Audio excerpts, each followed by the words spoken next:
আমরা সিদ্ধান্ত নিয়েছি যে সর্বজন গ্রহণযোগ্য আন্তর্জাতিক খ্যাতিসম্পন্ন নোবেল পুরস্কার বিজয়ী ডক্টর মোহাম্মদ ইউনূসকে প্রধান উপদেষ্টা করে অন্তর্বর্তীকালীন সরকার গঠন করা হবে এবং ডক্টর মোহাম্মদ ইউনূসের সাথেও আমাদের কথা হয়েছে।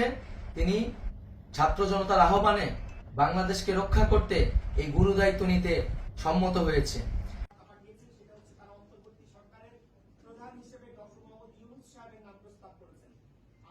এখানে এখন constitutional head of the state is the president. উনি হচ্ছেন রাষ্ট্রের প্রধান, তারই একমাত্র এখতিয়ার আছে আপনার এই ধরনের ব্যবস্থা করে নেওয়ার জন্য। সুতরাং তিনি যখনই আমাদেরকে ডাকবেন আমরা অবশ্যই আমাদের যেটা নাম প্রস্তাব শেষ করতে আমাদের।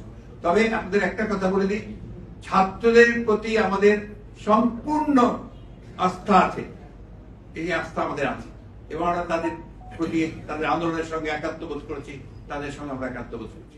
প্রিয় বন্ধুগণ, দেশে যে অরাজকতা চলছে, মানুষের জীবনের নিরাপত্তাহীনতা চলছে, সেজন্য আমরা রাষ্ট্রপতির কাছে আহ্বান জানাচ্ছি দেশে আইন শৃঙ্খলা পরিবেশ ফিরিয়ে আনার জন্য দ্রুত সময়ের মধ্যে কার্যকর ব্যবস্থা নিতে হবে এবং আইন শৃঙ্খলা বাহিনীকে সহযোগিতা করার জন্য মুক্তিকামী ছাত্র জনতাও রাজপথে থাকবে।